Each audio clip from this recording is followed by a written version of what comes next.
I think so many designers just sit behind a computer screen and design in a CAD. For me, it was always like every decision, every process, there's a thought behind it. It's every little choice. I really feel like if you're not consumed in it and understand that start to finish process, you can't thoughtfully make all the decisions that really need to happen for a good pair of denim. Hey Josh, hey, how's it going? Good to see you, man. Yeah. Got something for you. That's nice of you. Yeah. Did you make this? Yeah. Legend. Yeah, dude. Made by me, yeah. Speaking of making denim. Yeah. Should we go check it out? Let's go. Let's go, dude. Good morning. This is Huckberry's American-made denim factory, and we're here with Nick Kemp, lead designer of Flint and Tinder. We are in the home of Flint and Tinder Made in USA denim. This is the factory that we use for all of our Made in USA denim So we're programs. in the USA, first and foremost. Yep. Focus in, we're in El Paso. Zoom in, El Paso, Texas. And one of the very few places still making jeans in the United States. Absolutely, and probably one of the only places in the United States that has full start to finish, including wash in-house, which to us is so important because, again, it's just the control under one roof. Right. That's how you know you're getting a beautiful product from beginning to end, and you have control over all the little pieces, which is what American Made potentially used to be, right? You could go to the factory and be like, all right, I want to tweak on this, and so as a denim tweaker, you can tweak away. Absolutely. It makes for a great partnership with our factories as well. I think understanding, again, they understand that we know the process and everything is thoughtful, and how much we obsess and love product. We're in partnership in making the best pair of Made in USA denim that we can possibly make. Denim is the unofficial uniform of Texas, so it's no surprise that in the 70s and 80s, El Paso was the center of the denim manufacturing universe. How important do you think is workwear and denim in this state? I'd say it's a religion. You know, I mean, you know, growing up here, like everybody wears denim.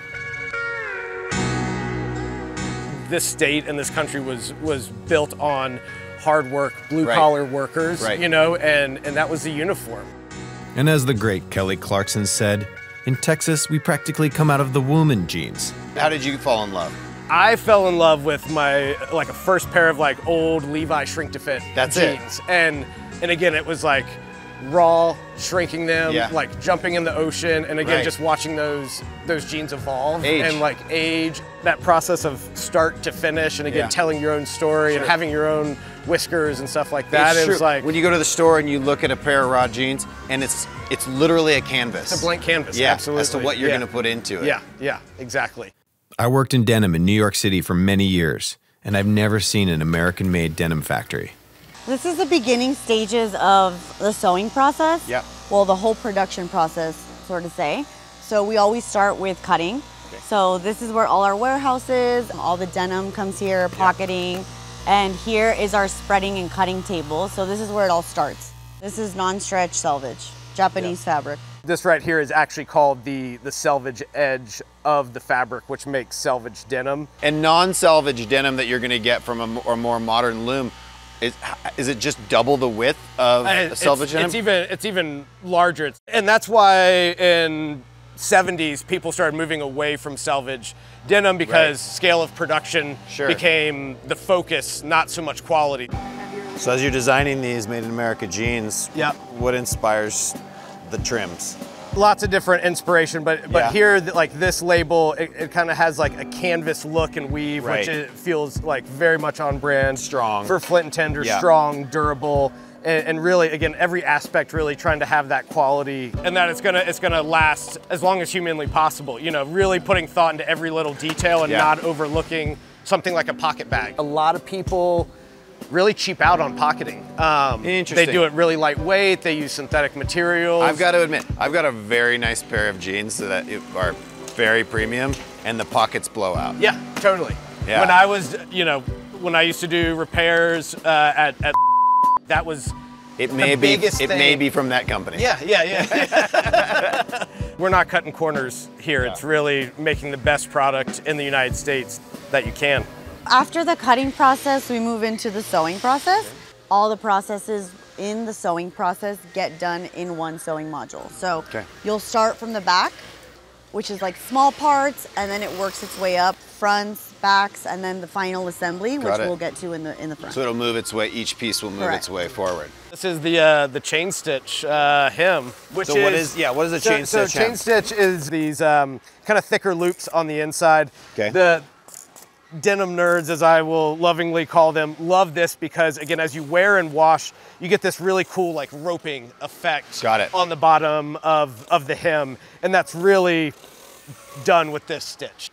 And again, for this premium product, premium price point, those customers know and understand, and it's definitely something they look for. And you can feel it. Favorite machine would either be the felling machine or the buttonhole machine. It's a piece of art. I mean, the engineering on it, like the way it runs, the way it folds the fabric, it's incredible. And it's so strong. I mean, all the layers that it's going over is just absolutely mind-blowing. This is a very specialized machine that actually kind of folds the two raw edges in on itself. So it's clean on the inside and the outside, especially here where all of these panels kind of line up. Is really, really tricky to make that look good. And then same with the buttonhole. I mean, as you guys saw, the way it like walks down and does a 180-degree turn, come back, and then cut the hole open is just, it's incredible.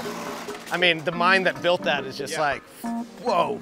First sewing machine, he was working on it for a long time, actually had a dream about how to get it to work, and that's how like he got the first machine to work. Everything before was hand stitched, which is incredible. Yeah, he had a dream about it. Like he was working on it and he couldn't get the stitches to like stay, like lock, you know? It was the first lock stitch sewing machine. Sure. And yeah, had a dream about it and then engineered it and bam. Here we are. Here we are. It's a dream come true.